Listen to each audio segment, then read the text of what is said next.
I want to start today by asking you to do something a little different. I want you to just visualize a map of North America in your head.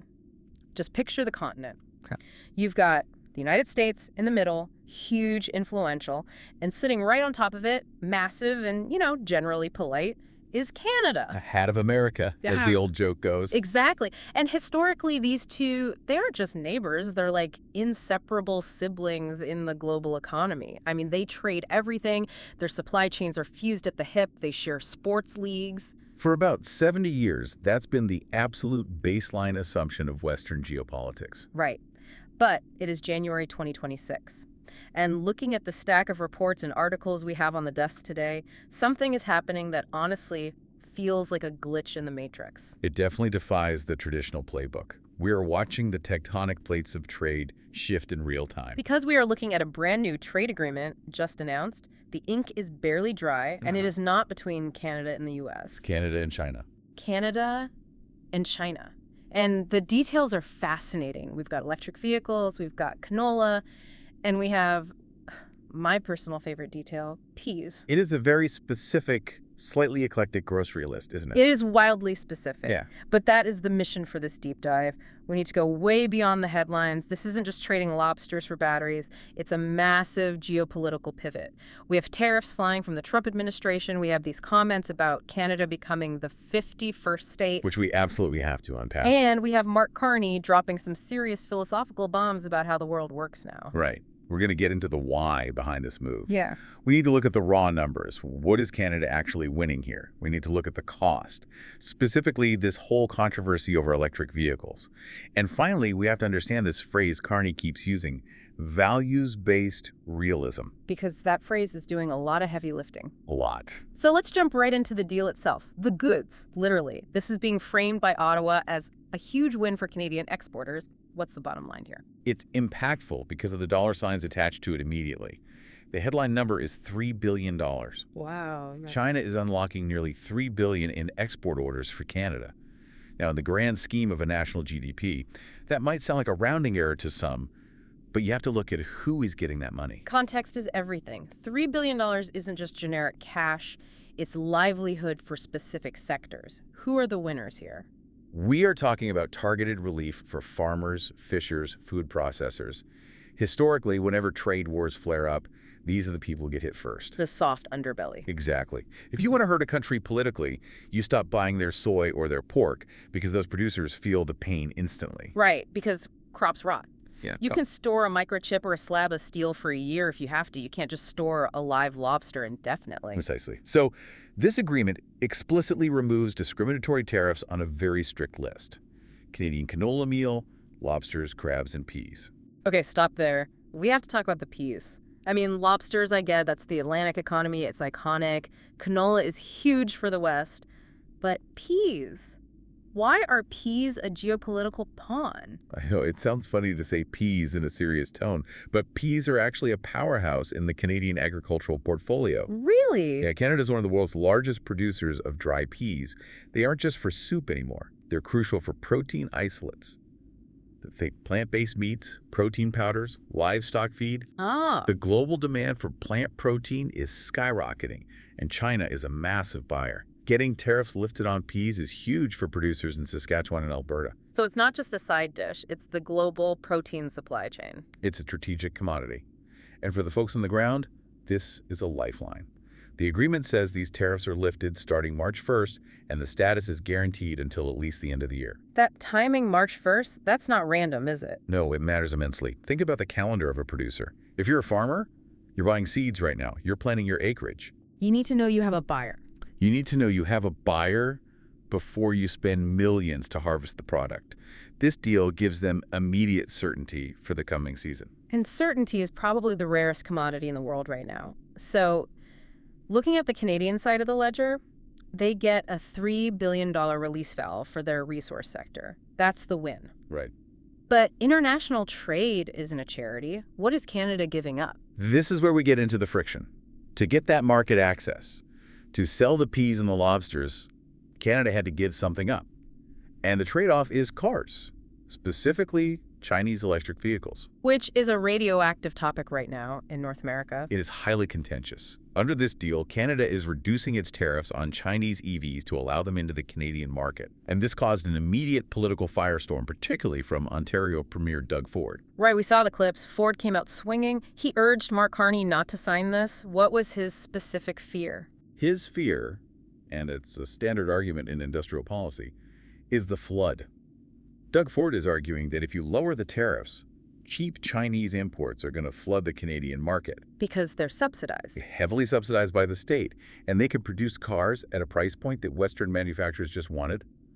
They struggle to match. That makes sense. I mean, if you're a consumer and you can buy a high-tech Chinese EV for 25 grand or a locally made equivalent for 45, your wallet is going to make that decision for you. Exactly. And if the market decides to buy the imports, domestic manufacturing takes a hit.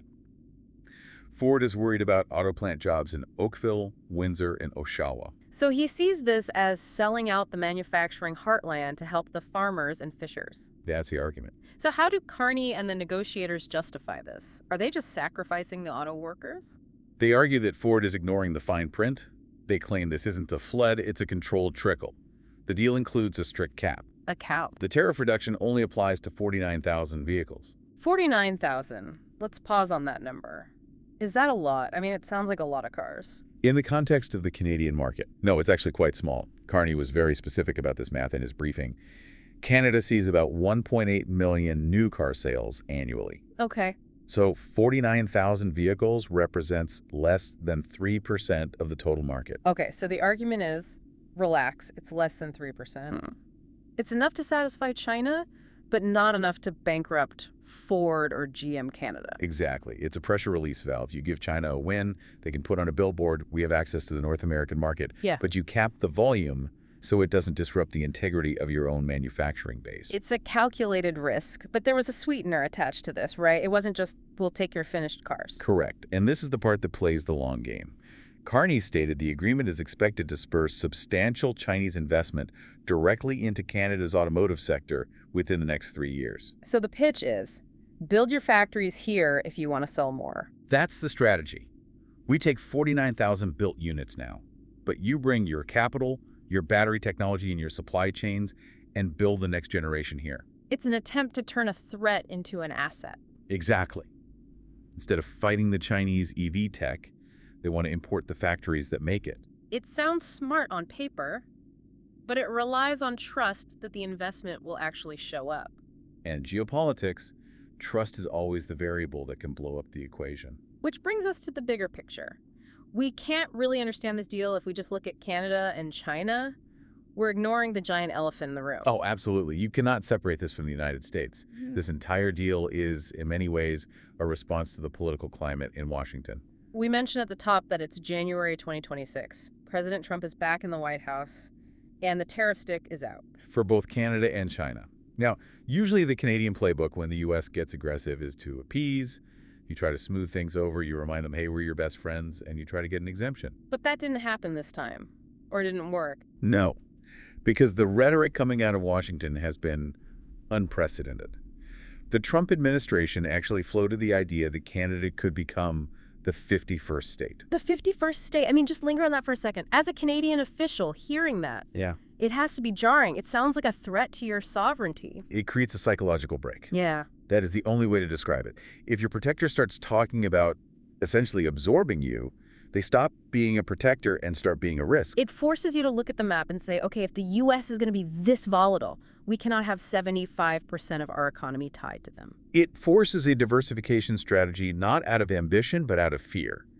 And that brings us to Mark Carney's strategy. He has set a goal that, frankly, sounds almost impossible. What's the target? He wants to double exports to markets outside the U.S. over the next decade. Doubling. That is a massive restructuring of the Canadian economy. It is a monumental task. It's an explicit attempt to dilute Canada's dependence on the United States. And this China deal, this is step one. This is the proof of concept. He's saying, look, we can find other buyers. We can pivot. Exactly. There was a moment during the press conference that really stuck with me, and I think it defines this entire situation.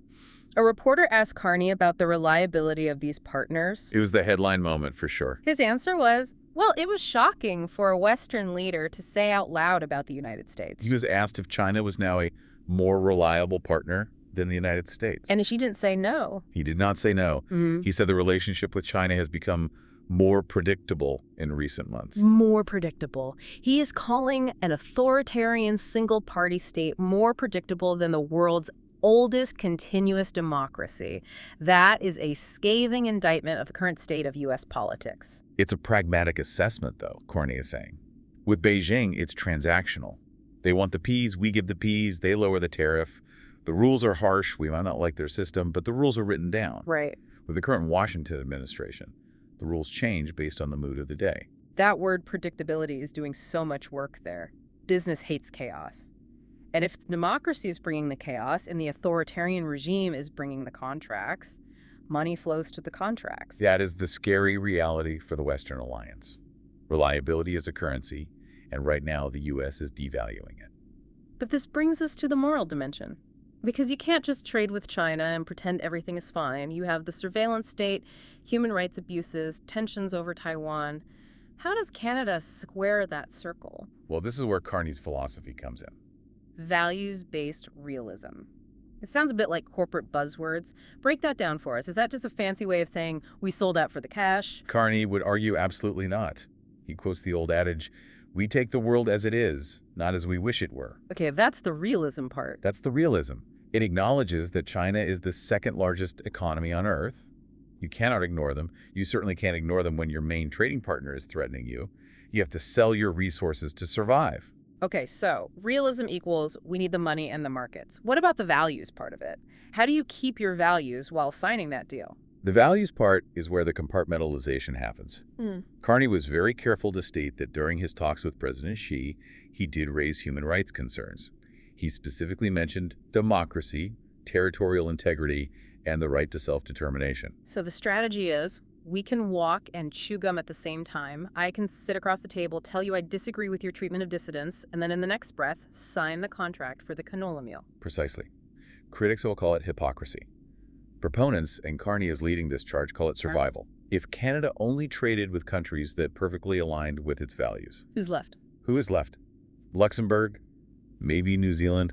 The list gets very short, very fast. It's a sobering thought. It suggests that the era of the Western alliance being this unbreakable economic bloc is fracturing. It signals fragmentation. It signals that mid-sized powers like Canada are realizing they are on their own. And when you are on your own, you make deals where you can find them. You prioritize stability over ideology. So let's zoom out. We have Canada feeling the squeeze from the 51st state rhetoric.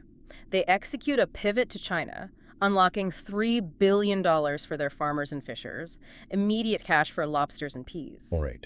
And in exchange, they let in a capped number of EVs, 49,000, less than 3% of the market. A calculated math problem, trading a sliver of market share for a massive amount of export stability. All under this banner of values-based realism. It's fascinating because on paper, the math works, the numbers balance out, but geopolitics isn't just math, is it? No, it's about trust. And that's what has shifted. That comment about predictability is the key to all of this. That's the thing I want you, our listener, to take away today. We often talk about shared history, shared culture, as the glue that holds allies together.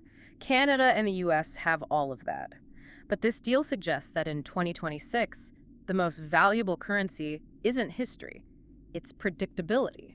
If you can't predict what your ally will do next, are they really an ally? Or are they just a risk you have to manage? That is the question. If a democracy becomes unpredictable, it loses its gravitational pull, and suddenly the map of the world starts to look very different. And suddenly peas and lobsters become the most important things in the room. It's something to chew on. Thanks for diving deep with us today. Pleasure as always. We'll see you in the next one.